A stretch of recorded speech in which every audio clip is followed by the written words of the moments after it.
Amy, can you get rid of that block? Pardon me? Do you see the block up here? It says webinar now streaming live. Can I get rid of it? I don't think so. You can click on it, Richard. Head, that's okay. Amy, can you get rid of that block? I don't believe so. Oh, there it's gone. It's gone. Webinar now streaming live. It's gone. Can I get rid of it? It's gone. I think so. You can click on it, Richard. Head, that's okay. Amy, can you get rid of that block? I don't believe Oh, so. there it's Getting some echoing here.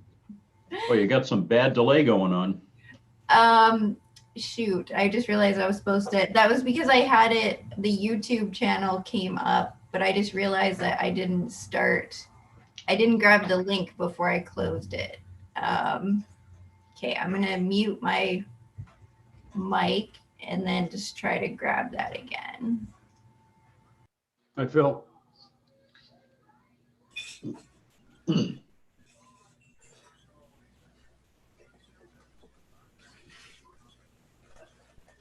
He doesn't want to talk to you, You're Richard. muted, Phil. He doesn't want to talk to I you. had to unmute myself. Sorry. Now, there you are. Richard, the salute should have been enough for you. I think so.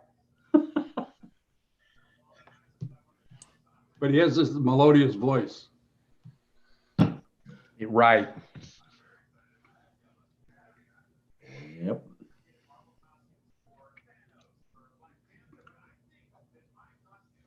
Hello. There. There you are, Ann. Hello. You got a lot of. There was this voice over here, Ann. Hello. Oh, we got more coming in. Well, I was getting That's not- strange mute instructions, so.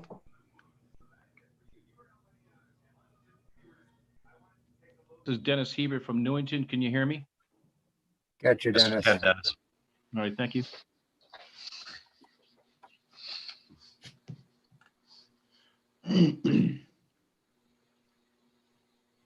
Hello, everyone. Hi. Hey. Oh, Alan. Hey. How's everybody doing? Fine? Enjoy this wonderful day today? Mm. Gonna be better tomorrow. No, now you're talking. Hi, Barbara. Hello, Hi, Bob. good to see you all. Hi, Tim. And Tim. Tim and Tim. Tim 1, Tim 2. Hello.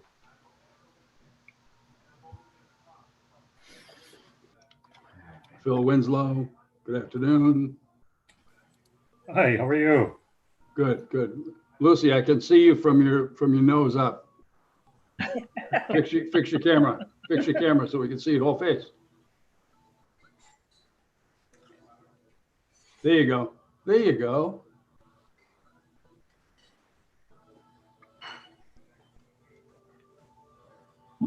Did we get enough rain yesterday, guys? Not enough. 2 inches over here, 2.6. Wow. Wow, that's good for you. There's a high flood warning from now till Thursday in Hampton. Yeah. Oh, We're probably still a foot down for the year, or 2 feet for 2 years. Something like that, I Yeah. think. We got a little more, another inch to 2 coming Friday night into Saturday, so that's a good thing. Yeah, I have a small orchard. For the first time in probably 25 years, I had to water it. If I didn't, I was gonna lose trees. It was really bad. Wow. Yeah, I We lost. instituted a irrigation restriction in Rye yesterday. You say they lifted it or they started it? We instituted it, yeah. We voted it in at the selectmen's meeting last time. Maybe a little too late. Yeah. Tim, I think we've got enough participants right now. 7 Just o'clock. about. I'm letting a couple more people in here. All right, we'll wait a couple minutes.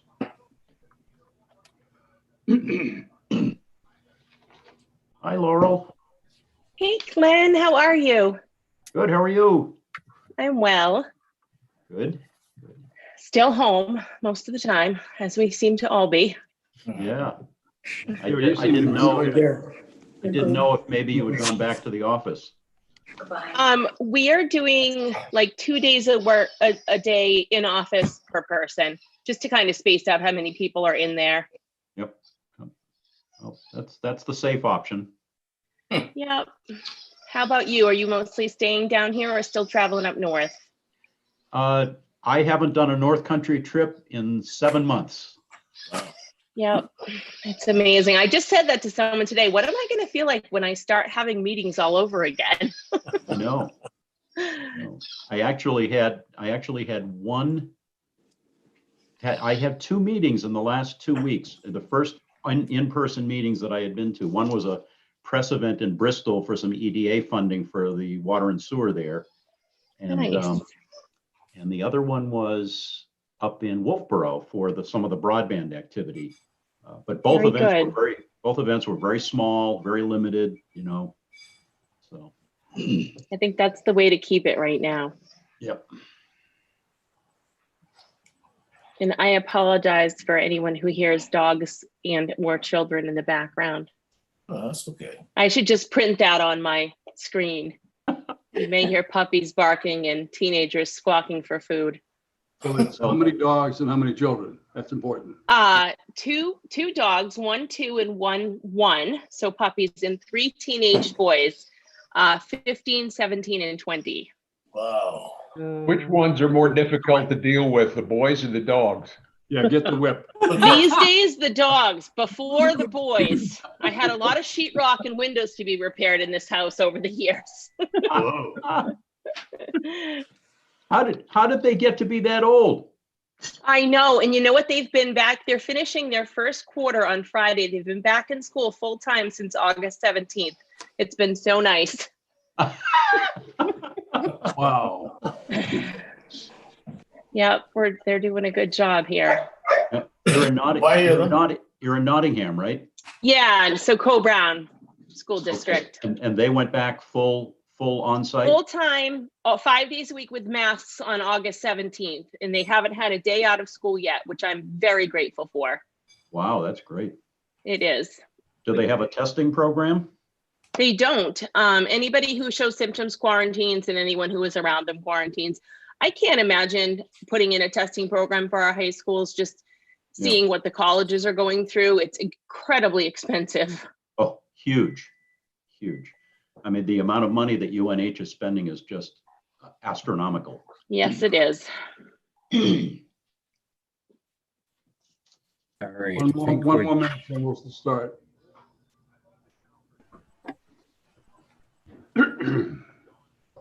So Tim, have you guys been meeting this way all the way through? We have. Good. Yep, same with we're my getting board. better And at it they don't mind it. We're getting better at it each time, I think. So Yeah, I hear you. We'll have it perfected about the time we're ready to go back in person. Right. Merry Christmas. I say that all the time. That's- I'm like, just as soon as I get this technology thing straight, I won't need it as much. All right, I think we should this start. is our first time using the webinar feature of Zoom, mostly because we have a hearing later down the agenda and wanted to make it, manageable if people from the public did happen to show up and keep them as attendees, and then be able to, Sure. sort of deal with questions and answers and chats, and if necessary, elevate them to a panelist so they could speak. But as of right now, there's nobody from the public with us. But Richard, whenever you're Good ready option. to call, I think. I'm just waiting for you to get through there, Tim. Are All you right. done? I'm good. I didn't want to interrupt you. Can I go? Yes. You can go. Meeting notice of the agenda, Rockham Planning Commission, MPO. Per RSA 91-A:2, Roman numeral 3B, in parentheses, the RPC chair has declared the COVID-19 outbreak an emergency and has waived the requirement that a quorum be physically present at the meeting.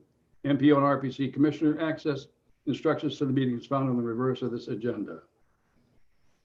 Tim, would you be kind enough to do the call to order? Sure, I'll open up reading the roll, and just acknowledge that you're here, and if you're home or wherever you are, and if you're alone. And how many dogs? Beth Morrow, I am in a room at home by myself. The husband and 2 cats are downstairs. Two excellent. cats. Richard, Home with wife. Alan Davis, Home and alone. Glenn Davison, I am home and alone. Gwen English, I am home and I am alone at the moment. Jim Doggett, Home with Mary Allen. all right, and I will assume Mary Allen is home with you. Exactly. All right, Steve Gerardo. Gotta unmute you, Stephen. Can you unmute, Amy? I don't even see Stephen. Can you hear me? Yes. Oh, there I he is. get you. There you are. I'm alone in my office. Thank you. Glenn Koppelman, Present and by myself at home. Peter Coffin, At home, alone in the room. Phil Wilson, I'm at home, and for the present, I'm alone. Dennis Hebert, I'm in my home and I'm here alone in a room presently. all right, Ann Carnaby, I'm at home and alone for the moment. Tim Moore, Home and alone. Barbara Kravitz, I'm alone at present, but wouldn't be surprised to see Sunny pop in. Tim White, Yes, home alone. Phil Winslow. My office and my wife is in the house. All right. Rad Nichols Home alone. and John Tabor. Home at 55 Pleasant Point Drive in Portsmouth. We have Little bad hard to hear, audio but I there, got John. that. Can you fix the And of speaker, course, John? as most of you know, Laurel Adams is joining us this evening as well from REDC. And that's your role, Richard, as far as I know. Did I miss anyone? Yeah. I think so. Oh, Lucy. Oh, wait, Peter Britz. Sorry, Peter Britz. Okay. He's the only one. Myself in my home office. And All right, Lucy. thank you, Peter. Sorry about that. You got Lucy also, Tim. Did he get you, Scott? Wow, sorry, I'm. Mike McAndrew. It's a good turnout. I'm not used to this. So Lucy Cushman. Yep, home alone. All right. You got Mike Mike McAndrew. McAndrew. Home alone. Andrew. Wow, you guys all snuck in on me here. All right, Mike McAndrew. David, make notes. I got them. They're all written down. All right. I think we're good now. Quinlan Award presentation.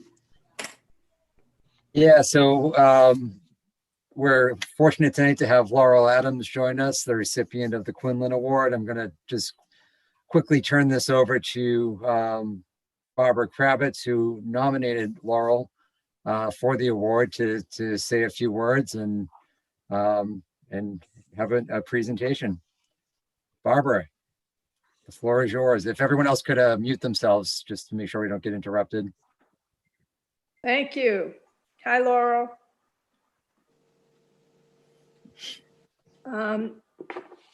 I've been thinking a lot about how to relate Laurel to you. As Glenn Koppelman knows, it's a pretty full life and agenda. So I'm going to read you my thoughts and introduce Laurel. So I want to tell you that it's a rare individual who sets out to make a difference and achieves more success than she could ever have imagined.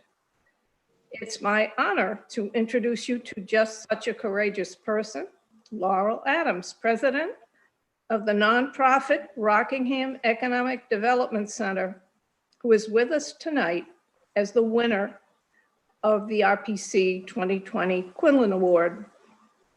For more than 2 decades, Laurel has applied her foresight, energy, managerial, and relationship building talents to advance sustainable economic development and job creation and retention opportunities in Southern New Hampshire. REDC's diversified menu includes assistance that runs from infrastructure projects, transportation systems, thriving growth for smaller businesses, municipal planning, housing issues, and environmental challenges. Under Laurel's leadership, REDC now serves 42 member communities, most of which are in Rockingham County, and employs a professional staff of 10. A major accomplishment is facilitating 4,000 jobs with a primary focus on smaller businesses, 36% of which are startups, 40% are women-owned entities, and 19% have minority owners. Recent activity included 22 loans amounting to $2.3 million, which leveraged approximately $24 million within the job marketplace. The U.S. Department of Commerce Economic Development Administration, affectionately the EDA, which provides significant funding resources and support, recently named REDC as the designated administrator for the Rockingham Economic Development District to manage COVID disaster assistance. EDA has also provided support for the new facility in Raymond, which houses REDC, and where smaller businesses have access to strategic business guidance and technical support. Of long-standing importance is REDC's Comprehensive Economic Development Strategy, the CEDS, published annually, providing overall regional statistical information and data and describing support for projects of high importance to the region. Those projects would meet REDC EDA goals. These diversified priority projects range from revising master plans to the large-scale transportation reconstruction for Route 1A in Hampton Beach.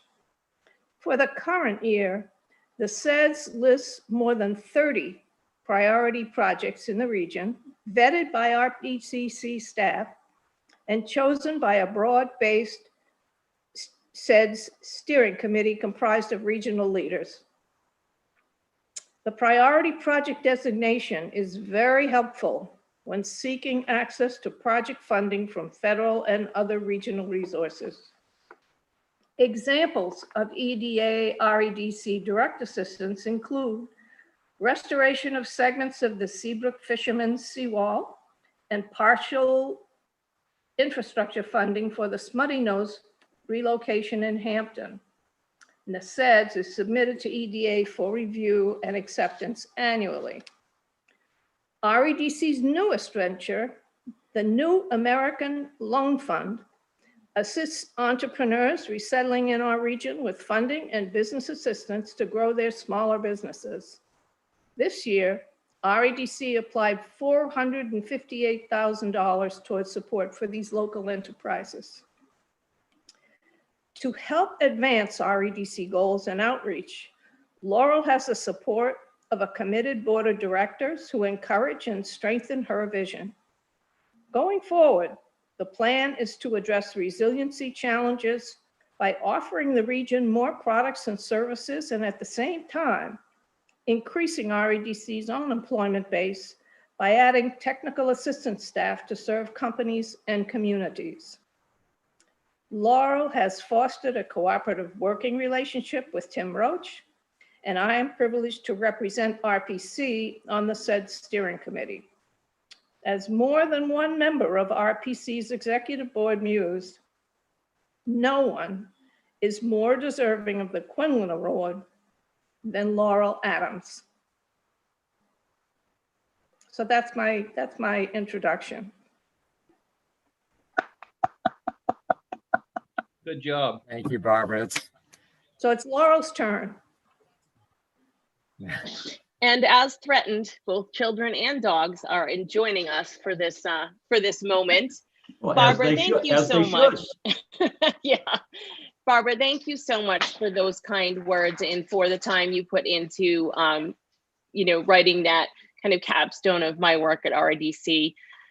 It's been my long pleasure to enjoy serving with you on the SEDS committee, and not just on the SEDS committee, but during your time with Seabrook, your time representing Hampton, and your tireless devotion to our events and visioning sessions, as I'm sure other members of RPC can also attest to. I've known many of you for a long time, longer than I care to say, but it has been a pleasure working with all of you. And I've really enjoyed, well, I was, of course, everyone loved Cliff. I very much enjoyed getting to know Tim and his unique style as he brings the RPC into the next sort of phase of its development. I hope we can strengthen that working relationship. I think we're all going to need that as we come out of the SEDS and we make New Hampshire resilient and a success despite a very challenging and unexpected economic environment. Thank you again. I'm very honored to receive the award. Thank you, Laurel, for joining us. And I would add, I'm just thrilled to have this opportunity to work with you and build on everything that you've done and Cliff has done in the past. So we're just thrilled to be able to give this to you. And I think Dave may have the award that we could maybe show if he can either put it up to his camera or maybe share his screen, perhaps. I don't know what we're doing. Oh, he's going to share his screen. So That's there you wonderful. go. Thank you so much. Here's the award, which we will get to you as soon as possible. Hey, this is my proud moment to accept my first virtual award, and I look forward to hanging it in my office. All right. Well, thank you so much. Richard? Thank you all. Richard? Richard's muted. Tim, would you mind if I said a couple of words? Go right ahead. Okay. Laurel, when I heard that when we were presented with the nomination that Barbara put together, it was like one of those moments that you think to yourself, oh my word, how could we possibly have not thought about this recipient before? And sometimes it's the most obvious that you miss. And so I was so pleased that Barbara did that. And just from a personal perspective, I had the real honor and privilege of working with you directly during my time at CDFA and got to experience your innovative approach to things, your passion for the work, and oh, dogs, excellent. So anyway, I could go on and on, but I just wanted to add my own personal words and congratulations to you, Laurel. Thank you, Glenn. That means a lot to me. You and I are coming up on 20 years of working together when the calendar changes.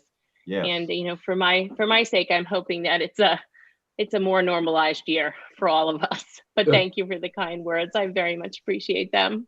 Oh, you are welcome, and you're well deserving of them.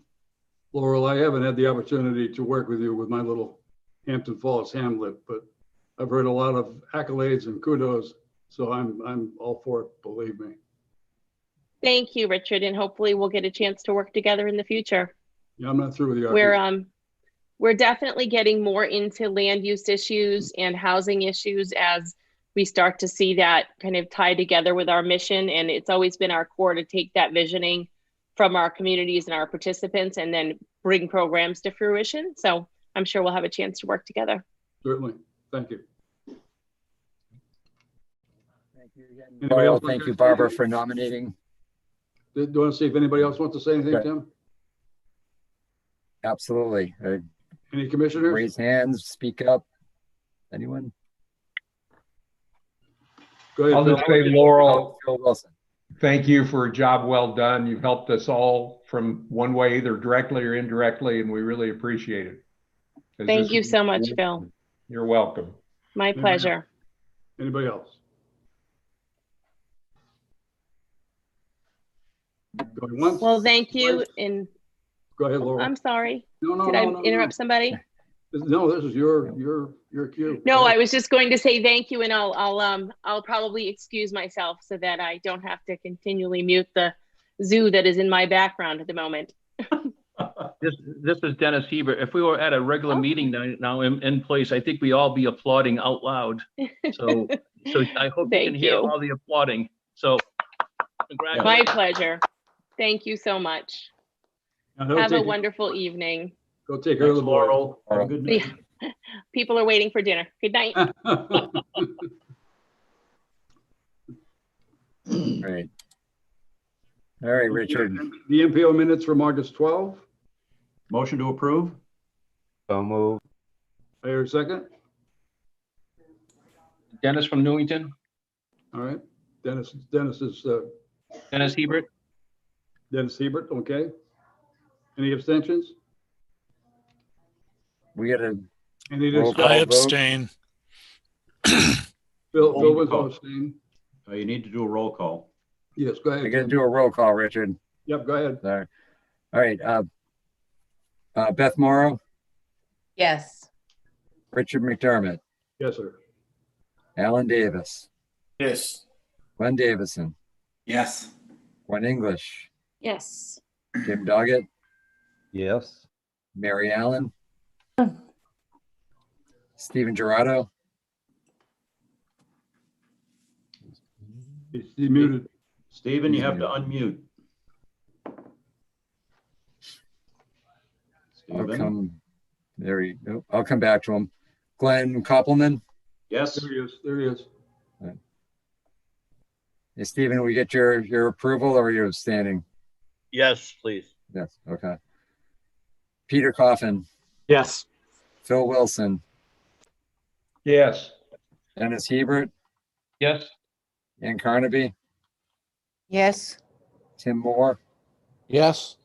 Barbara Kravitz, Yes. Tim White, Yes. Phil Winslow, Abstain. Brad Nichols. Yes. You can catch that. Try that again, Brad. Yes. Okay, thank you. John Tabor, Abstain. James Van Buckelen, Abstain. Julian Kitska, Yes. Peter Britz, Yes. Lucy Cushman, Yes. and Mike McAndrew. Abstain. Thank you. I think that's everyone, Richard. Okay, sir. The 10-year project selection process. Mr. David Walker, if you would. All right. Okay. Yeah, we're going to need another roll call vote at the end of this. Apologize for that in Yes, sir. advance. But I am going to share my screen and jump right into a presentation. Thinking hopefully it'll take maybe about 20 minutes and we can get through all of that. All right. So, is it showing the presenter view again? Or are you seeing the full presentation? Looks like the full presentation. Page Presenter one. view. Presenter view. Okay. All right. How about now? There you go. There you go. All right. Awesome. Does that to me every time, and I just am never expecting it. Okay, so we've reached yet another sort of stage in our process of selecting projects for the state 10-year plan. And I just want to sort of go through a brief sort of overview of the process, take a moment at the end of that to maybe see if there's any questions out there, and then get into the actual project selection piece of the evening. David, excuse me, David. Could you squish that a little bit percentage wise? Maybe. All right. It seems like it's at 125%.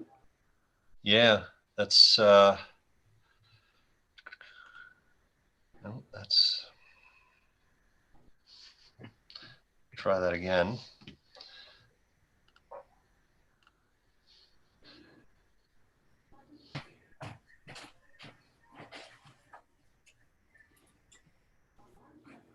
It's too large. Yeah, it does seem like it's a little big.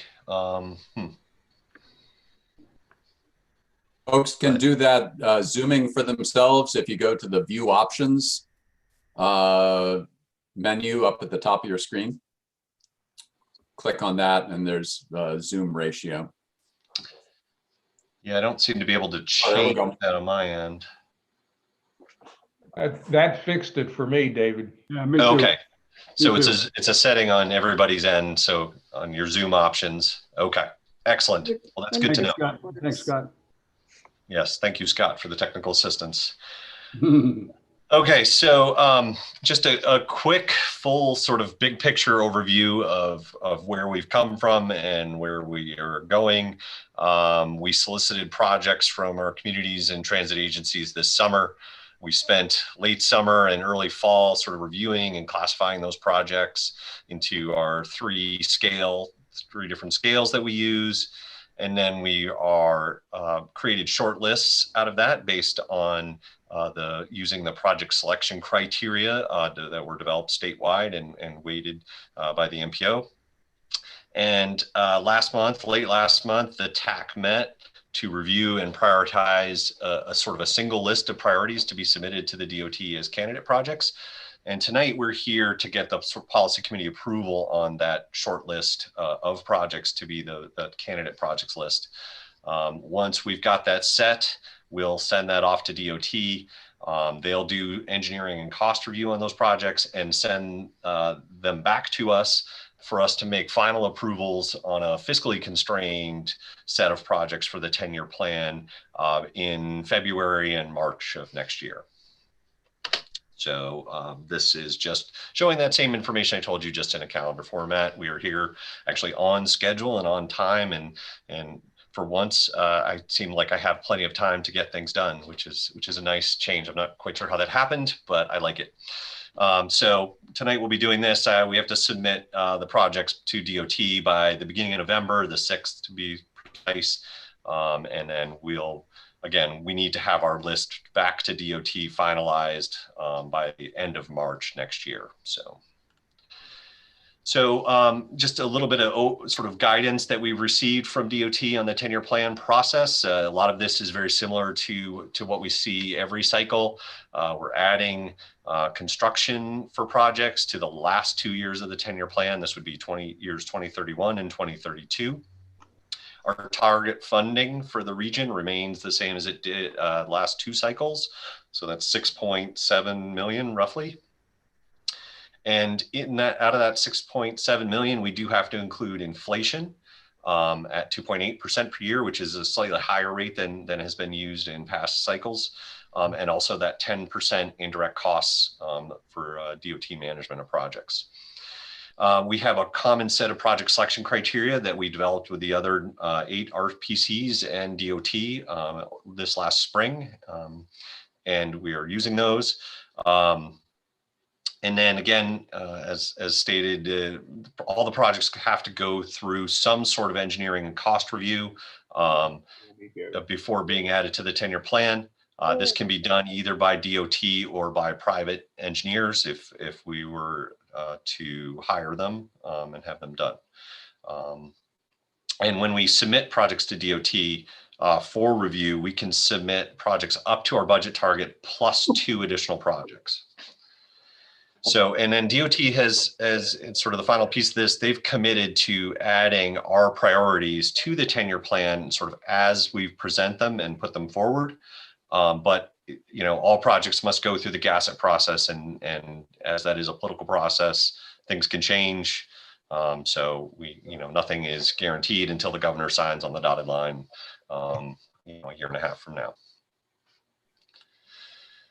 So I'm just going to sort of step through some of the different pieces of this. After we received all the projects this summer, we spent some time reviewing those projects and trying to ensure that we had all the information we needed to sort of make decisions about what projects might be the best or the highest priorities for funding and that sort of thing. So as part of that, we evaluate all the projects in the long range plan.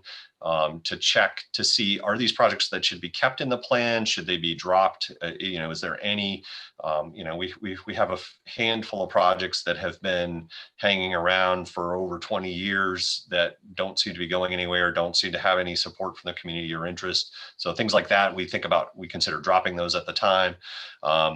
We look to make sure that we have defined scopes and costs or reasonable costs for everything. And if we don't, we move those projects to the illustrative category, which means they won't be moving forward to be considered for the 10-year plan.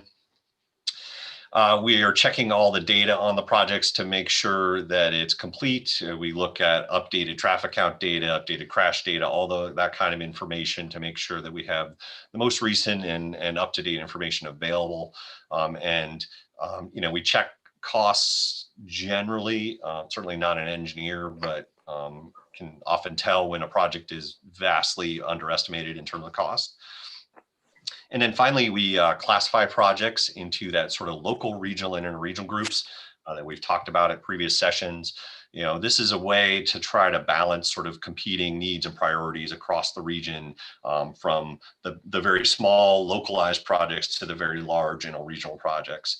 And then sort of the final piece that we ask, is the project a fit for the 10-year plan as a standalone project, or would it be better to go as part of a group project, like through the Transportation Alternatives Program or CMAQ program or something along those lines? So when I mentioned the categorizing projects by scale, I'm not going to go through all of this, but we look at the local scale projects, which are focused on connections within communities, regional scale projects that are looking at connections between communities, and then the interregional projects, which are those that are connecting our region to other parts of the state and other parts of New England. So we're just sort of looking at different types of projects on each of these.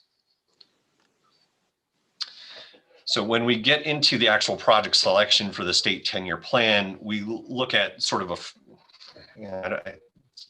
four pieces that we look at. We look at eligibility and feasibility. Is the project eligible for federal funding?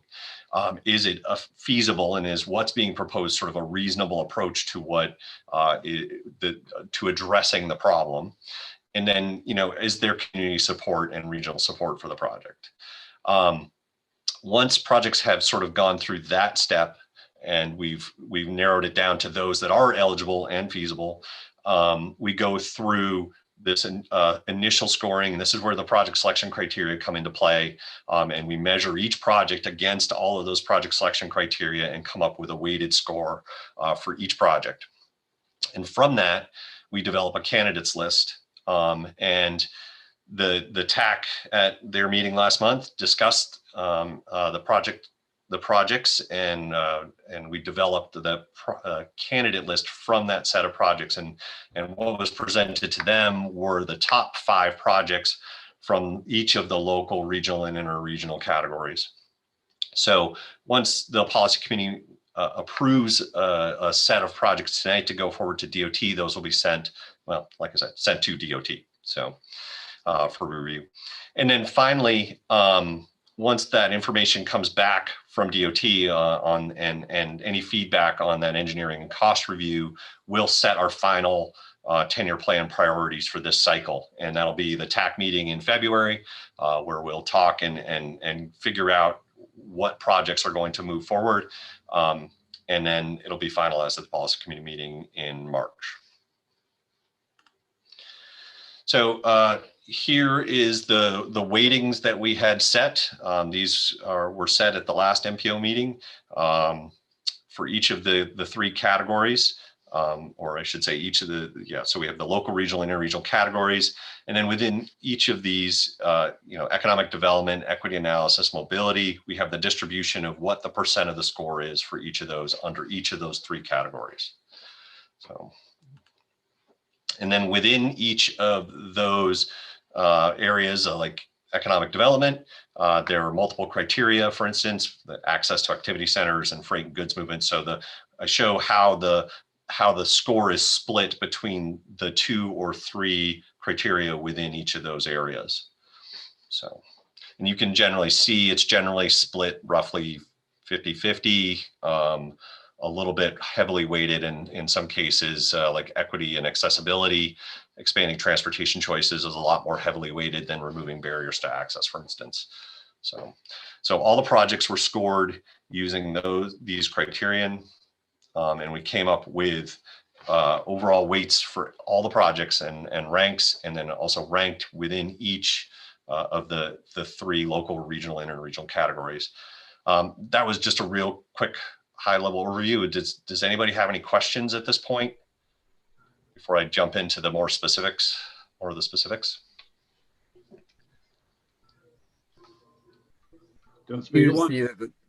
Sorry, I was going to say, suggest using the raise hand function if you can use that at the bottom, if you bring up the participants list. Yeah, I can't see any of that while I'm sharing my screen. Yeah, so no, I'm looking for raised hands. No, okay. I'm not seeing any questions at this point. Excellent. Okay, yeah, I mean, we've covered that a lot, and none of that should be new. So that's good. Glad you all are paying attention, not just zoning out on Zoom like I do sometimes. So, okay, I'm going to get into the sort of the specifics and talk about the specifics of this cycle and of the projects that we're dealing with right now. So overall, we have 127 projects in our long-range transportation plan. 30 of those are already actually in the 10-year plan or the TIP or being constructed and through some sort of program, either through the state or locally. There are another 24 projects that were sort of deemed to be not feasible at this time. That means either we didn't have a cost estimate, we didn't have a defined scope, or it's just very clear that there's not a need for the project in the medium term. It's more of a longer range project that's needed. And as an aside, we've actually had over 30 projects completed in this region in the last 5 years. So we've been slowly whittling away, or maybe not so slowly, whittling away at our number of projects on our project list, which is it's nice to see that there's some progress being made. So out of that 27, if you take away the 30 and the 24, we end up with 73 projects that are potentially eligible and ready for the 10-year plan in some degree.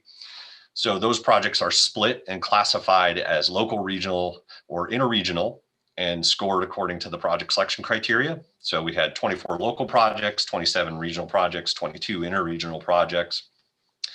And from that, we created a short list of the top 5 from each of those. So there were 15 projects that go into the top 5 in that short list. And then at the TAC meeting, we created that fiscally constrained +2 project list, which is actually 5 projects. And we'll get into that momentarily.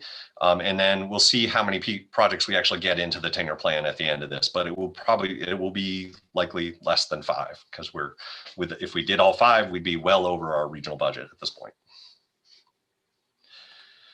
So I'm not going to go into a lot of detail on this, but this information was sent out in the memo that went out to all commissioners. And so these are the local priorities, the top 5 priorities from the local section of our program.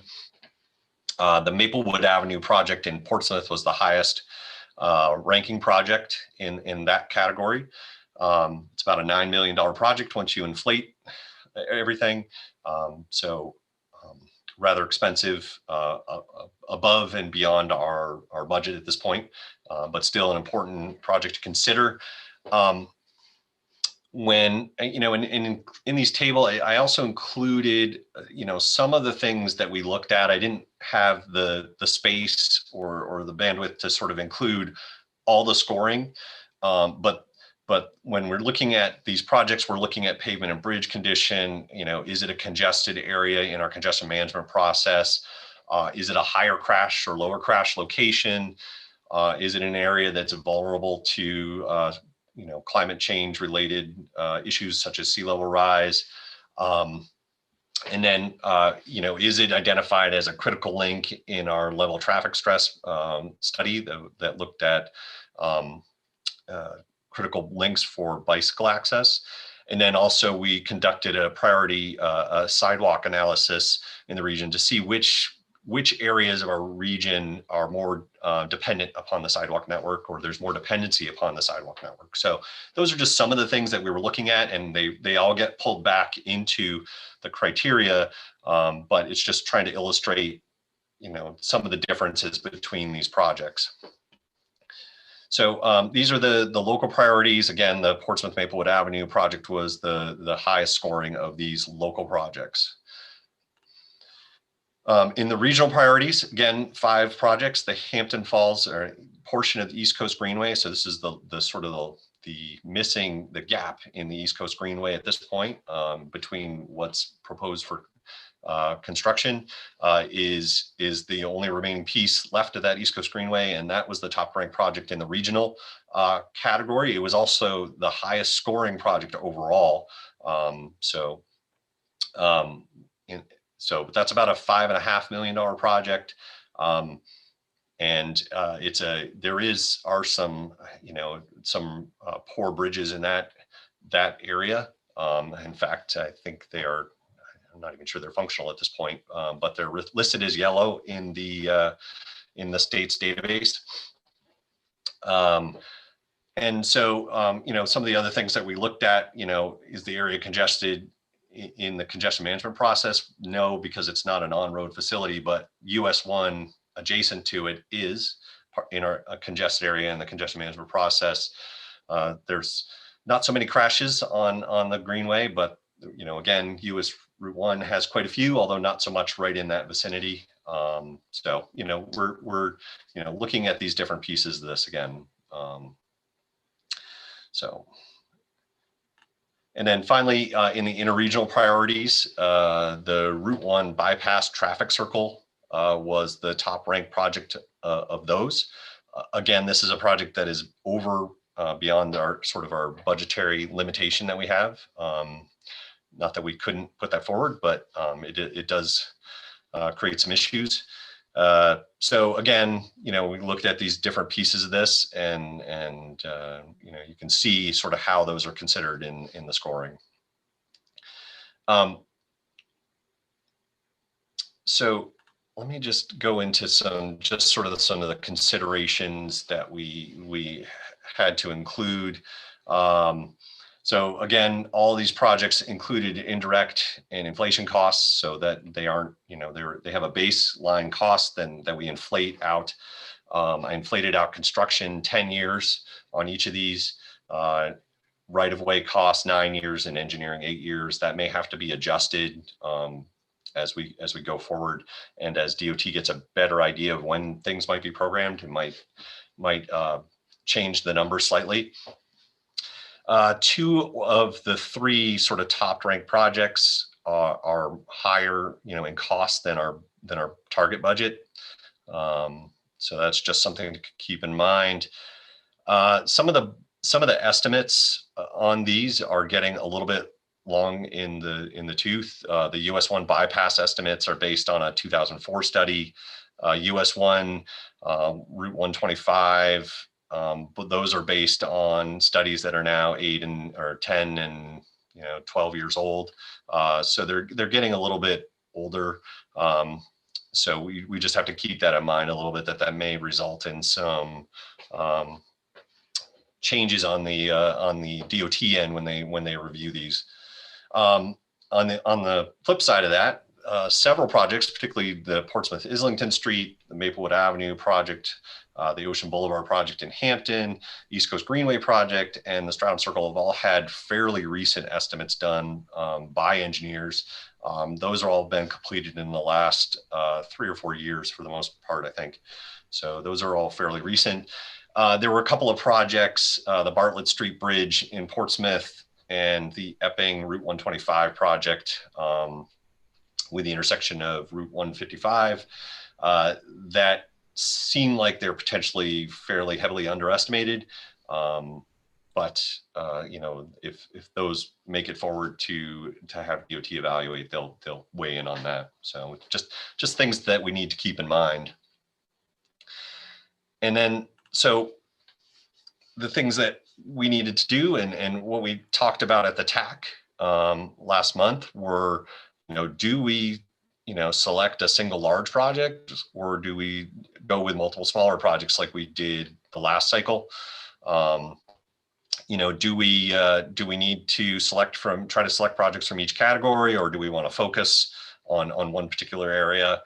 And do we want to try to make sure we have some sort of geographic distribution of projects? I would say overall, the projects in the region are weighted a little bit more towards the seacoast side of things, and tend to get fewer and fewer as you go further west in the region. But are we trying to balance things a little bit and make sure that we're trying to address issues in all different corners of our region, or do we focus on where the projects are? So from those three lists, we needed to develop a single prioritized list, and then those will be submitted to DOT for review. And so at the TAC meeting last month, the TAC members spent quite a bit of time discussing different options and alternatives and different groupings of projects of what might be the best choices to move forward, and be reviewed by DOT as part of the candidates project list. And so the list that we came up with at the meeting and was approved by the TAC is what you see in front of you here, with the East Coast Greenway, with the rail trail over the Hampton Marsh there, and mostly in Hampton Falls. It does, I think, spill a little bit into Seabrook and a little bit into Hampton, as being our top scoring project overall, and that should go forward. It was felt by the TAC. The second project that they felt should move forward was Epping, the Route 125, 155 intersection, which again may be somewhat underestimated, but it is addressing a major safety issue on a major regional corridor. And then the third project that sort of fit within the target budget was the Bartlett Street Bridge, which is a red list bridge in Portsmouth. And again, might be somewhat underestimated, but that's to be seen, I guess, still. And then for the +2 projects that we can include, there was a lot of discussion around these and about what options we could do. And in the end, the two that were settled upon were the Route 27 and 156 intersection in the center of Raymond. And that's a fairly congested intersection. And going back, we haven't ever programmed any projects for Raymond from our region. And then finally, the Northampton Route 1, Route 111 intersection, which is a bottleneck on that Route 1 corridor in Northampton. And there are certainly some bike and pedestrian crossing issues in that area as well. So a total of the three projects that are within our target budget is about 6.4 million. So just under our budget target slightly, a little bit of wiggle room there. And then the +2 add another about 2.1 million to that ish. So for a total of about $8.5 million worth of projects to put forward to DOT to be reviewed. And again, when this comes back from DOT, we'll need to constrain this list of 5 to fit within our budget target, or very close to it. So as a little bit of an aside, what happens to the projects that don't make the cut? Well, they still stay within our long range plan. They'll still be considered for future 10-year plan cycles. And if they're in our long range plan, there are potentially some benefits to that. If a community is applying for a transportation alternative or congestion mitigation air quality funds, for instance, when DOT evaluates those projects, they often look to see if they're included in regional plans, and you can sometimes get a few points towards a total score from that. And then those regional analyses that I mentioned that we were sort of looking at as part of the scoring process, the congestion management process, the sidewalk analysis, we'll be mining those analyses for locations that are candidates for projects to go forward in future cycles as well. So looking at areas that have been identified as being congested, and is there something that can be done to address that, and can we put that forward for the 10-year plan in the future round? What areas are high stress for level traffic stress and high stress bike routes, and maybe we can figure out ways to address those. So that's the kind of thing we'll be looking to put into we'll be adding those types of projects to the long range plan and considering them for future years of or future cycles of the 10-year plan. So after any sort of discussion tonight, we'll need a motion from the policy committee to approve a candidate projects list to be submitted to DOT as our draft priorities for the state 10-year plan. And again, the TAC endorsed the list of 5 priorities or 5 projects that we see below. And so I'm going to just I put slides out of order here a little bit. I've got one more slide and I'll come back to this one and maybe we can do some discussion then. So something that's come up again in recent weeks is the DOT's corridor study program. And this is not something that we're required to submit at this point, but I'm intending to do so just to make sure that it's understood what our priorities are for corridor studies in our region. So we have 4 corridors that we've identified, and these are not necessarily listed in priority order. They're just sort of as I thought of them. But the Route 33 corridor from Stratham Circle to I-95, Route 111, the western part of our region, basically from 125 over to 28 in Salem. And then there's this small section of Route 125 also in Kingston, between Kingston and Epping, that has not been studied. It was north of the Plastow Kingston study and south of the Epping Rochester study. So that's just a little gap that needs to get looked at some point. And then we'd also would like to take a look at all the unsignalized interchanges on 101 in the region. Several of them pre-COVID were experiencing some pretty significant congestion issues around peak hours. And it's time to take a look at, what might need to happen to those in the future. So, but with that, I'm going to go back and maybe open it up for any questions or comments or discussion that we might want to get into about the projects. Nice and comprehensive, David. Thanks. Richard? Just for the purposes of keeping this as orderly as we can, I'm hoping the raise hand feature is available to all of you as panelists. And if I'm wrong on that, someone let me know. I don't see it. But I prefer. Yeah, okay. But I can. Then I guess we will have to, oh, it is, yeah, it's working. Actually, Glenn Koppelman has his hand up. Excellent. David, just a question on the Epping project. You said that one was one of the ones that might be underestimated, and anything with a low number like that, you're probably right. Yeah. At what point will that get evaluated to get a more accurate number? So yeah, assuming that this list goes forward to DOT, that would be part of their review process. They'll look at both what's being proposed to make sure it's reasonable and feasible from an engineering perspective, and then they'll evaluate the cost that's associated with that. And last cycle, we had, I think almost every project we submitted came back with a revised cost estimate as done by DOT.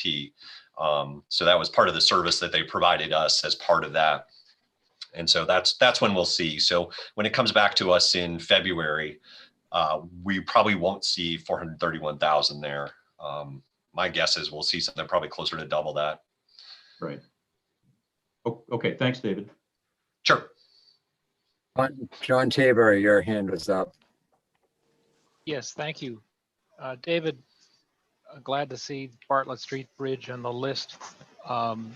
You thought that also was estimated pretty low.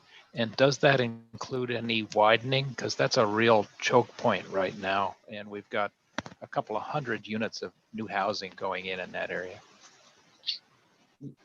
Yeah, thank you. Yeah, I don't know that includes any widening. That's a project that's, I took the number for that out of the city of Portsmouth. They did a bridge inventory. I believe it was 2 years ago, 3 years ago.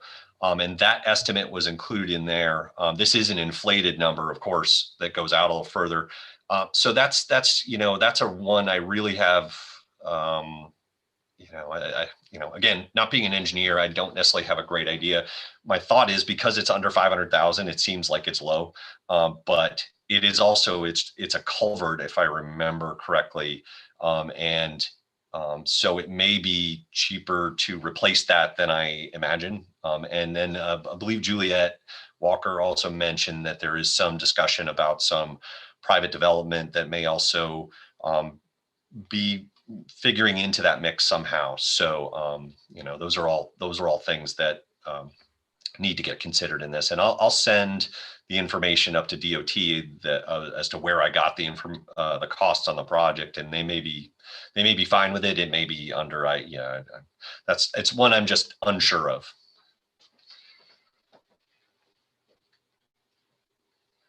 Other hands at this point? I see Ann Carnaby. Carnaby, I can see her on video. Yep. I do. I don't see the raise hand option to click on, but I do have a comment about the Church Street project in Hampton. In that, both the description, the scope, and the other comment section don't mention the fact that this is the major egress from the center of the beach, and it's 1 lane wide in one direction. And so I would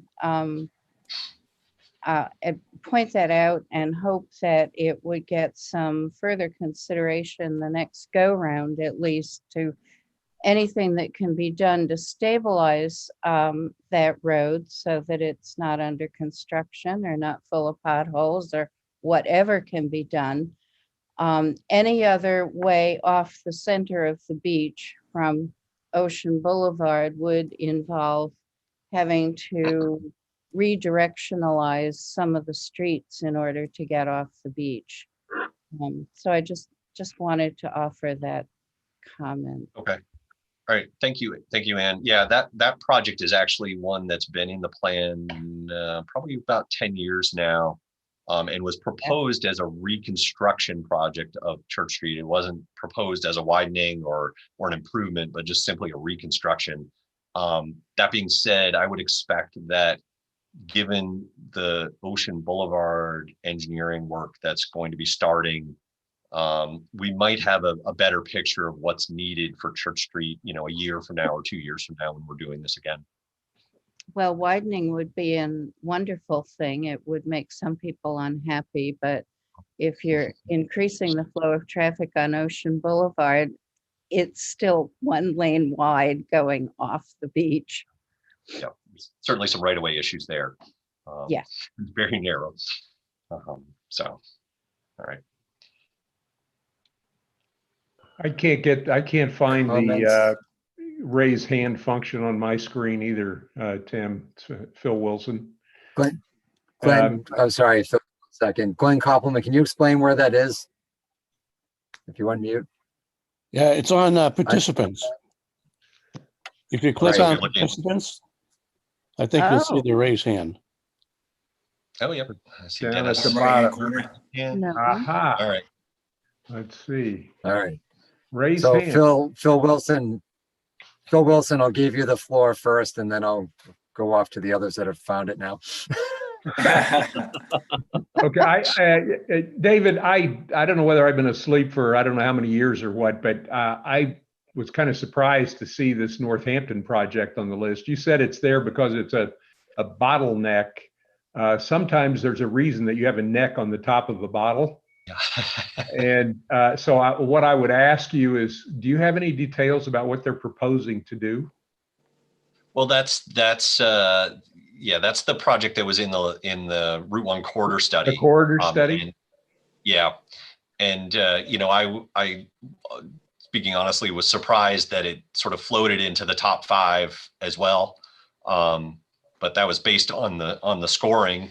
And so then, I think it made it into this short list because it's There are some bottleneck issues there, and that crossing for bikes and pedestrians has been an issue for a number of years, and people have been trying to figure out how to address that.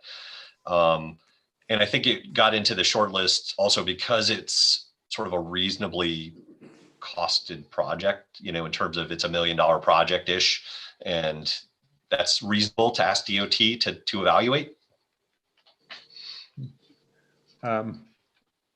I just a comment about it. The Economic Development Committee in Northampton has been looking at Route 1 and what we would like to see done to it. And we're kind of interested, I think, in traffic calming, and removing a bottleneck seems to be the opposite of that. It seems to, if the question is, do we want Northampton to be just a drive-through between Hampton and Portsmouth, or do we want to have, reasonably slow traffic so people might stop and shop, so to speak? But in any case, I don't know. I know that's in the corridor study. We went over the corridor study, the EDC committee, and whatever they propose to do in that corridor study, I don't know how much support it's going to get from the community. Okay. Yeah, it's certainly a project that we can hold off on. There were other projects that were being considered as sort of to fill that, one of those +2 slots, from the short list that we can look at. If you think that it's not likely to be supported at the local level, or maybe not necessary at this point. I honestly don't know, and I'm not in a position to speak for the community other than just knowing that our community consensus, so to speak, with respect to Route 1 is very fluid right now. Okay. So in fact, I have a meeting tomorrow afternoon at 5 o'clock to begin looking at, what kinds of zoning changes we want to make and stuff like that, whether to create a village center district or overlay district, and making room for sidewalks and a median down the center, and even to the extent of perhaps having a roundabout, wanting a roundabout at Route 1 and 111. And I don't think that would fit into this corridor study. Well, okay, yeah. It certainly would fit within the spirit of the corridor study. We in the Route 1 corridor study, we did not put roundabouts in, but they were in the context of the corridor study. They're certainly something that would be allowable, as if you want to call it that. I don't think that's quite the right word. But I think something to keep in mind is that all of these projects, that if they go forward to the 10-year plan, they'll go through a full scoping and design process, at which point the communities involved will have a role in helping to design and determine what that project is. So if, for instance, in this case, Northampton says, we don't want a signal there anymore, we want a roundabout and we want pedestrian improvements, that's what that project would sort of work towards, and trying to meet those local needs. But we use these as a starting point, but we can also say, okay, DOT, while you're evaluating this Northampton, Route 1, Route 111 intersection, maybe also consider what it might cost if it were a roundabout, for instance. We can throw that information at DOT and see how that helps them figure out what the cost might be in the feasibility. Yeah, I wouldn't suggest perhaps doing that now, but that may be something that we would do later on. Okay. I would like to keep it in there because it's $1 million to do something if we're lucky enough to get it. And certainly we want to improve the sidewalk, pedestrian, and bicycle alternative transportation options. But so sorry, I've taken up more than Northampton's fair share of time. All right, thanks, Phil. Richard, your hand is up. You just have to unmute yourself, buddy. No, I don't have my hand up, but. All right, well, your virtual hand is up. I will lower it. Jim Doggett's hand was up.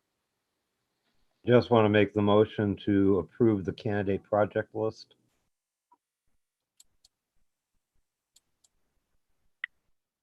I'll second it. All right, Richard, you got a motion and a second. Any further discussion? Yeah, this is Dennis Hebert. Was there any other discussion that wanted to be had? I wasn't sure if we had finished all the discussions or not.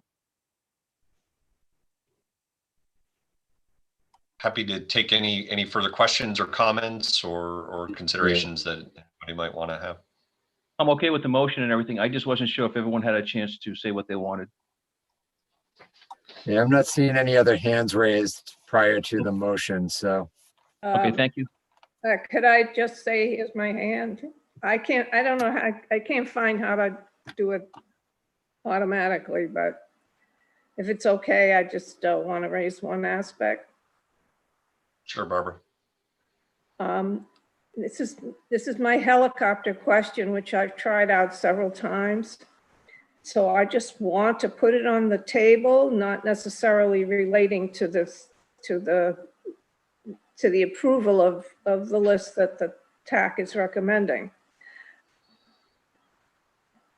But we had some discussion about what happens with projects that are so large that they simply can't fit in, not even with +2 or 3 or something like that. They just can't fit into the dollar amounts that are on our plate.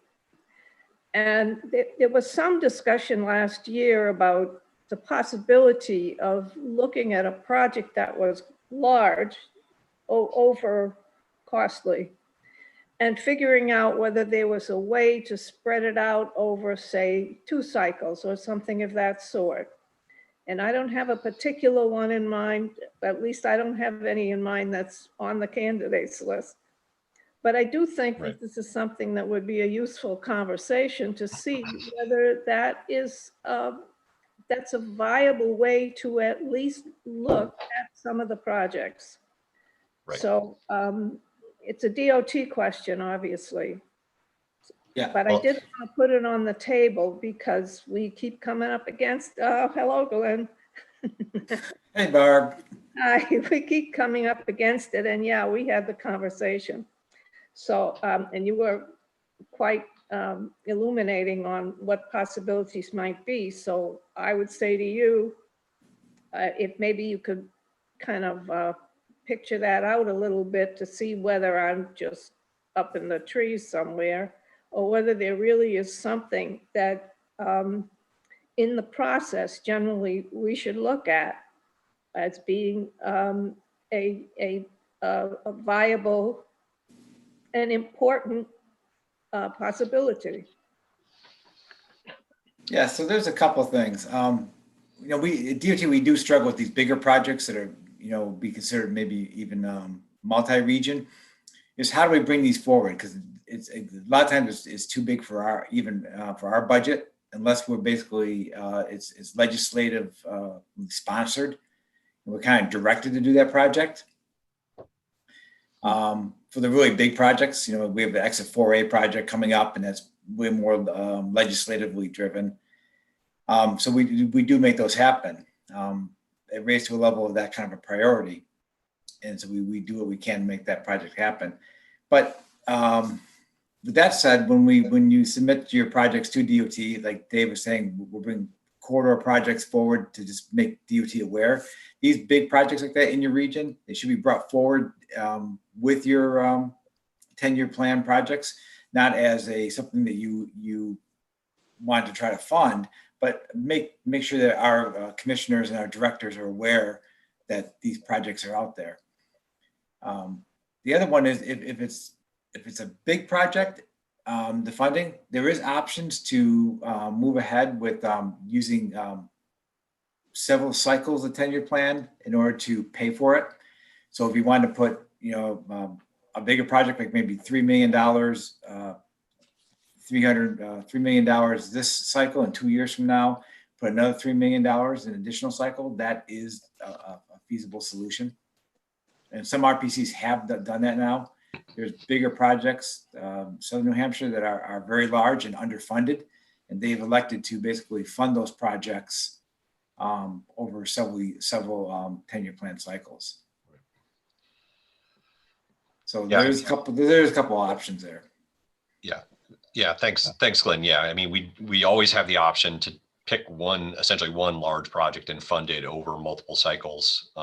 We sort of leaned away from that at the TAC level the last couple of cycles, but it's always put out there as an option that we can do that. Correct. It is an option. That's all I was pointing out. Yeah. Well, can I just say that I'm very encouraged by what you say, and I don't see it problematic. I see it as you point out, an option for consideration in some circumstances. And I would say, for example, the redoing the at 1 and 101, the ramps and so on, in that one particular section that makes like a U-turn, real tight U-turn. And recently another trailer, oil tanker or whatever was in it, over on the side. It's a terrible angle, Yeah. So that's kind of what made me say, well, gee, I'd like to just see how you might even look at something like that, because I know it's a priority, but it's not, we can't fit it into our budget. So I don't want an answer right now. I'm just looking to get you to say what you just said. Yeah, it's an option, and definitely something that we know that we got to make sure the department is aware that is a priority out there, but just can't be funded through the 10-year plan process with the RPC allocation.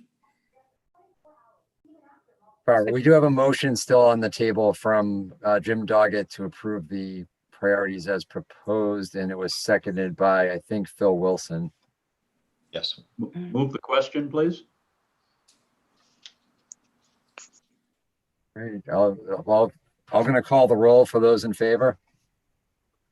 Beth Morrow, Yes. Richard McDermott, Yes, sir. Alan Davis.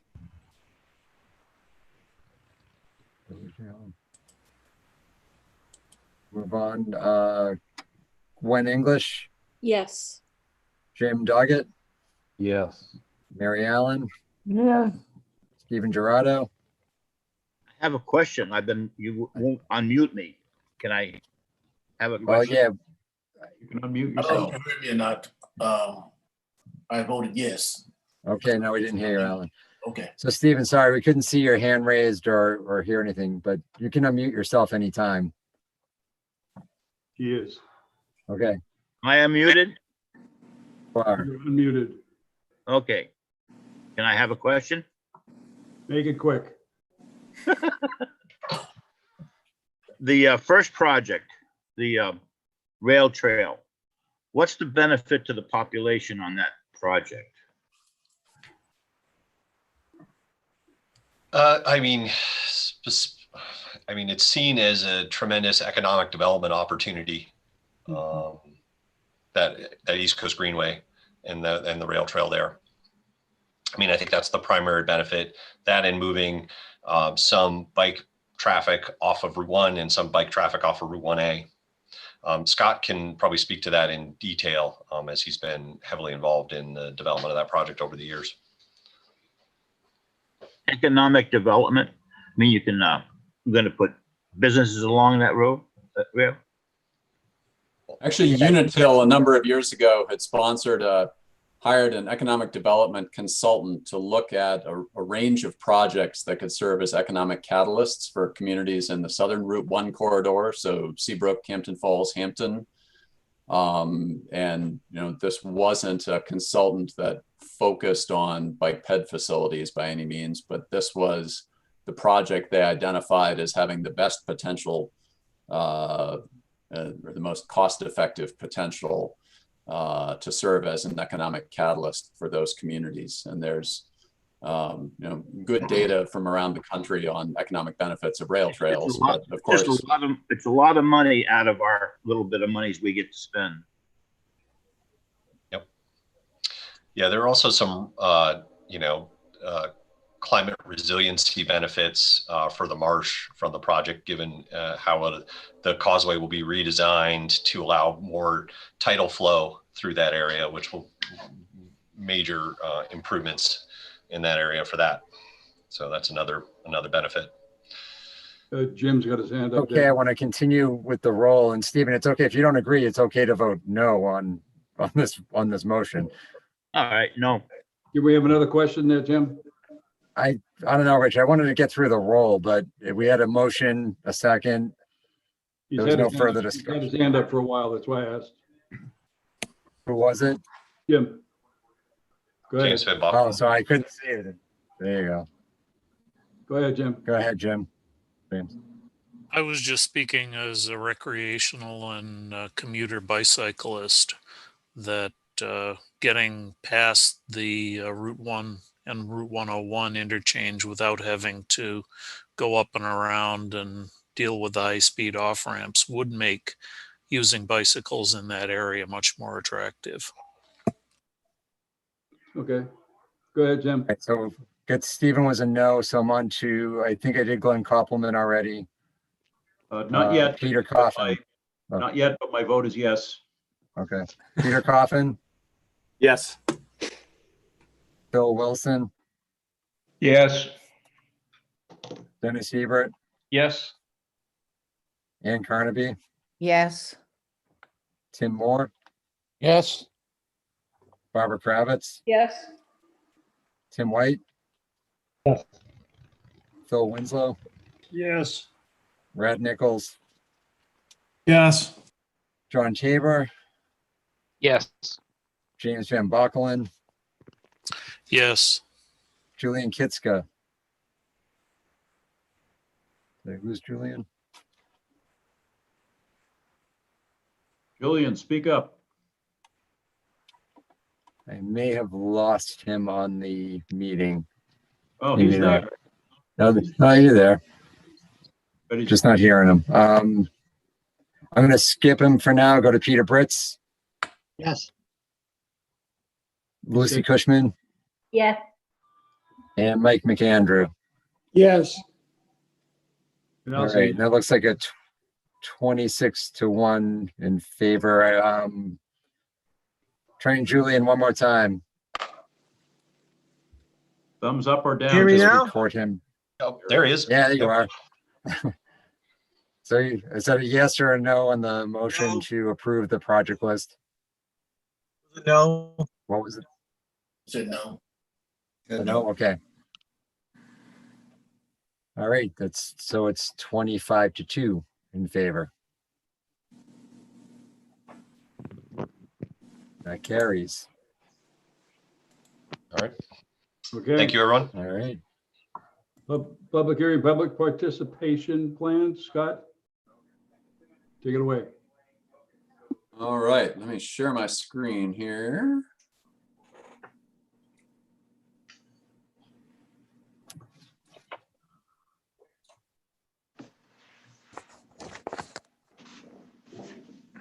All right, are you seeing a slide?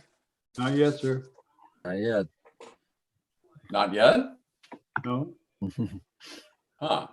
Everybody's faces, but no slide. All right, let me try undoing this. It's showing up as shared in my screen. Okay. Here it comes. Started. We're seeing your How desktop about now, now? Scott. Am I- That's your desktop. Yeah. There you go. Okay, do you have the slide with the notes or without the note? The presenter view. It's the cover. You're good. You're good. All righty.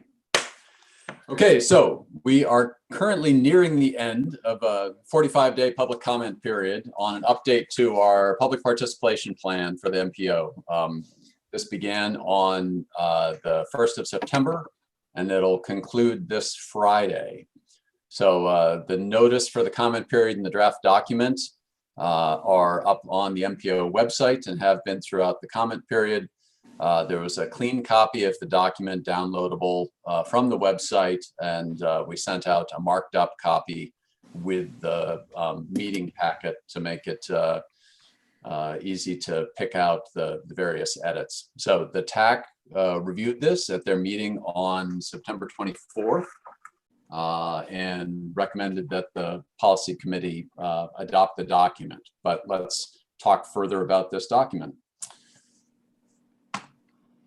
So all MPOs are required to implement a proactive public participation process that provides a range of input opportunities, that provides complete information to the public, timely notice of decision points, and opportunity to weigh in at those key decision points. We also need to offer information in multiple accessible formats. So documents are made available typically in either electronic or hard copy. For a while now, the MPO website has been set up with Google Translate for basic translation to over 100 different languages for folks with limited English proficiency. And we also have access to real-time language interpretation should we need that, should it be requested through a group called the Accentria Care Alliance. So here's the basic flow of the plan. Starts out with an explanation of what the federal and state policy context is for this, what requirements we're responding to. At the federal level, the requirements for the public participation plan are addressed in federal regulations that cover statewide and metropolitan transportation planning. At the state level, public access is addressed under New Hampshire's Right to Know law, RSA 91A. The plan lays out our MPO policy to actively solicit comment and consider that comment in setting regional goals and policies and project programming priorities. The plan describes the MPO committee structure, the membership of the TAC and the policy committee, their respective purposes and roles, and how and when they meet. It illustrates the process by which major policy actions happen. And in this case, major policy action specifically refers to the development and adoption of the long-range transportation plan and the development and adoption of the TIP. It describes the broader range of key planning activities that we undertake. So it includes the long-range plan, the TIP, also work on the state 10-year plan, our UPWP, corridor studies, the transit coordination plans, and other modal plans. It lays out the range of public involvement strategies that we use, sets those out in a table and in the plan narrative, and I'll talk a bit more about those in just a minute.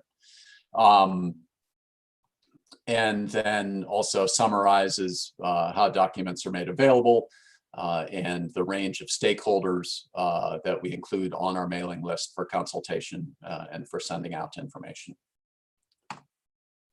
So here are 4 goals for our public participation process. The first of those is to provide information to the public, to communicate information about system needs, about trends, about system performance, about funding. Second goal is to solicit public inputs.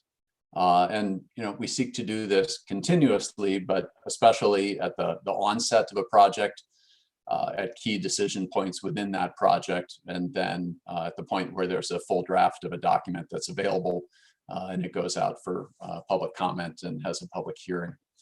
The third goal is to inform decision makers, and we have a responsibility to compile that public input and to provide it certainly to the MPO TAC and policy committee, but also more broadly to local and state and federal officials, so that there's an understanding of what our needs are for the transportation system in this region.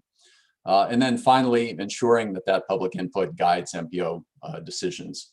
So staff will consider that input in developing draft documents, developing draft recommendations, and seek to ensure that the TAC and the policy committee have access to that information and are aware of that input in making your decisions. So here's a summary of the range of different types of strategies that we use. Certainly on a routine basis, we get input from member communities and from partner agencies through the TAC and through the policy committee. Public hearings are also a regular feature. We've traditionally conducted public surveys as part of updates to the long-range transportation plan, and in some cases for other plans like the coordinated public transit human service transportation plans, some corridor studies. And we actually have better capacity to do surveys now with publicinput.com. We've traditionally conducted public visioning sessions, public meetings and workshops as part of most planning activities, depending on the scale. If it's a region-wide plan, like the long-range transportation plan, we'll try to disperse those public forums throughout the region. We have an RPC newsletter, which has varied in its frequency over time, but with the addition of Amy to the staff in the last year has gone out regularly and has been an effective tool, we think. In terms of presentations to stakeholder groups, we pretty frequently get invited to make presentations on transportation issues to a range of different groups, whether that's Rotary clubs or planning boards, local select boards, conservation organizations. A couple of weeks ago, I did a presentation to the State Commission on Aging on transportation need for older adults. So, and then our use of social media has continued to increase over the past several years. We maintain both a Facebook account and a Twitter account, and I think our followers on both of those are up to about 300 individuals. So here's a summary of the changes that have been incorporated in this update. And you can pick these out easily looking at the track changes version of the document that went out with the meeting packet. So really this update started as simply including provisions for virtual meetings based on the need due to COVID-19. So this describes the governor's emergency order and how we are conducting meetings virtually during the COVID-19 emergency declaration. It also notes that based on our experience with holding virtual meetings, our intention is to continue to do that even once that emergency declaration is lifted. It updates the MPO committee membership in one way in particular, which is it adds the Manchester Transit Authority because the CART transit system has now merged with MTA. And so MTA now runs the transit system for Salem and Hampstead out in the western part of the region. Updates references to the website based on the new domain name we adopted recently. Make some updates to the glossary, updates information on our use of social media. We included the COVID emergency order as an appendix. And then the other, I think, most significant change is that we have included a list of proposed metrics for tracking the performance of our public participation work. So here's a rundown of those metrics that we plan to begin tracking with the use of the newsletter, tracking number of subscribers, and also tracking the number of subscribers who open items. Actually, in just about all cases, these are things we have monitored in the past, and this is just a matter of formalizing them. In terms of our traditional media strategies, tracking the number of press releases we sent, as well as the number of references to the RPC in print and broadcast media articles, tracking the number of transportation-related posts in Facebook, Twitter. For reaching underrepresented populations, We want to track input received and meeting participation by a range of groups that we would like to ensure that we're hearing from, including older adults, younger adults, immigrant and minority populations, and individuals with disabilities. And we started to do more with that with the last update to the long range transportation plan and want to continue that. For formal public comment periods, we track the total number of comments received.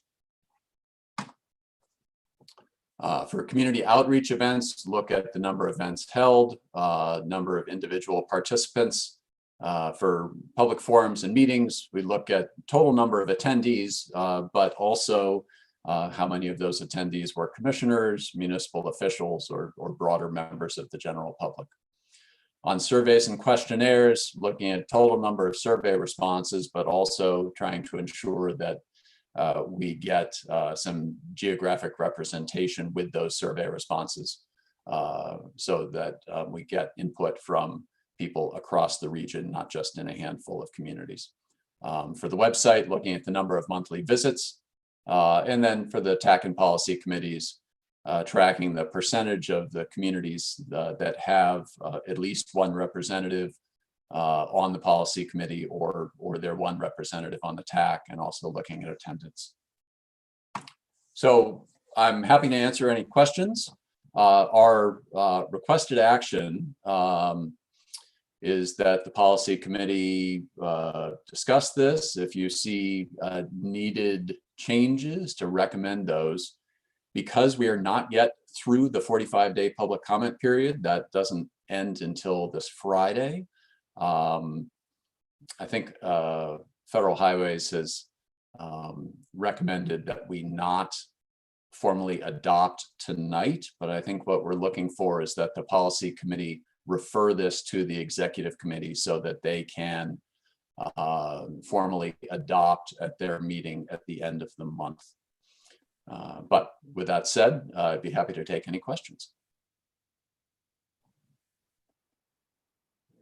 Right again. So some of you have the raise hand function. That's helpful. If not, I don't see everybody on the screen at once. So I apologize if I missed your physical raised hand. But right now, I don't see any virtual. I see one virtual hand from Glenn Koppelman. I'd like to make the recommended motion to refer this to the executive committee for action at their next meeting. I will second that. Second and a motion. And now just a point of clarification for so everyone understands that in the RPC bylaws, the executive committee is authorized to act on behalf of the full commission. So there's nothing out of order with this recommendation in this motion.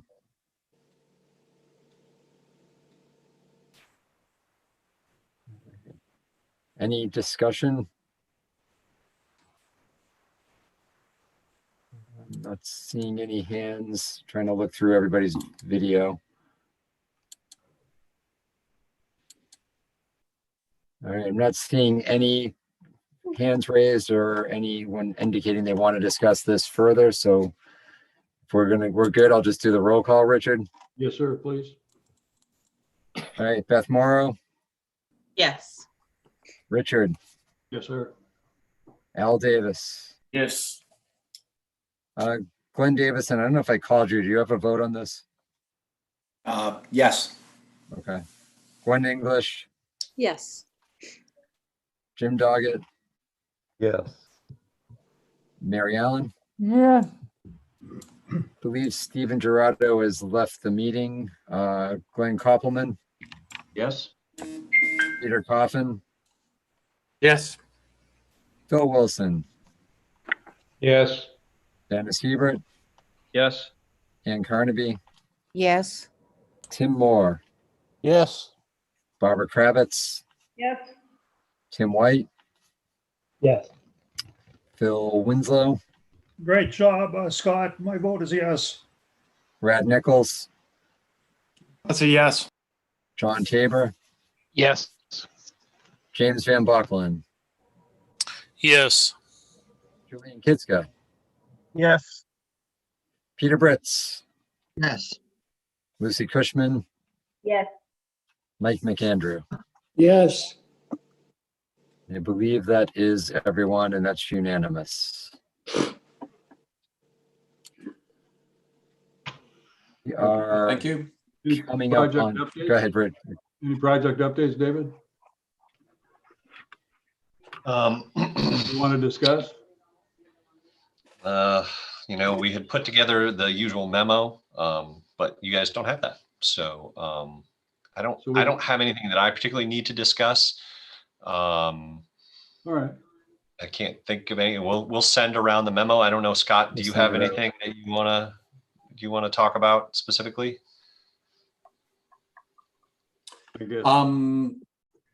Let me bring up one thing. Next Wednesday, there's a meeting of the New Hampshire Seacoast Greenway Committee where we're having a presentation from Dr. Shannon Rogers with UNH Cooperative Extension, who works with communities around the state that have rail trails to help businesses in those communities take advantage of those rail trails and leverage them for economic development. And so we've extended the invitation to this meeting. It's a Zoom meeting. We've extended the invitation to this meeting to the town administrators to then pass on to select board members in their respective communities. So if there are any commissioners interested to tune into that, it's next Wednesday evening, the 21st at 6:30, and I'd be happy to send you the link. Would you be kind enough to send us a note? Right. And Certainly. We can respond back to you. Okay. Thank you. Can do that. Any other business and/or public comment? If I could, Richard, just briefly, our next gathering will be what would normally be our legislative forum at Unitil, where we have that evening planned. However, given the circumstances, that's not going to go forward in that format. We are going to hold essentially a webinar with the various legislators invited. And the topic being sort of resilience in the lessons learned from our COVID-19 experience. We're going to have Darren Winham from Exeter speak to his work on sort of the economic recovery for Main Street businesses that we at RPC helped with in his work. We're going to have Teresa Walker talking about how the local farms had actually pivoted to enhance the food supply early on and their role in the process. And then we're going to have an overall resilience discussion briefly on the infrastructure side that I think Julie LeBranch from our office is going to lead. So it should be a good event. It'll be a webinar version with the panelists being the ones on video and the rest of us as attendees.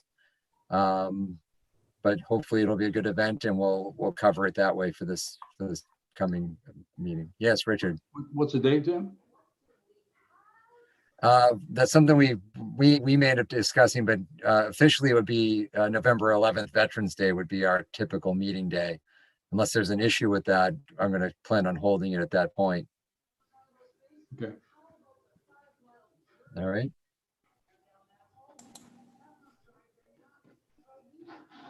And that's all I have for now. One more time. Other business, public comment? Going, gone. Do I hear a motion? Just for the hell of it. You don't want a motion. Just for the hell of it. Move to adjourn. We're Richard, adjourned, folks. just do it. Just adjourn. So we don't have to vote on it. We're adjourning, folks. That's a good one. All right. Good night. Good Good night. Night all. Thanks. Good night. Good night, all. Good night. Good night. Thank you for coming. Thank you.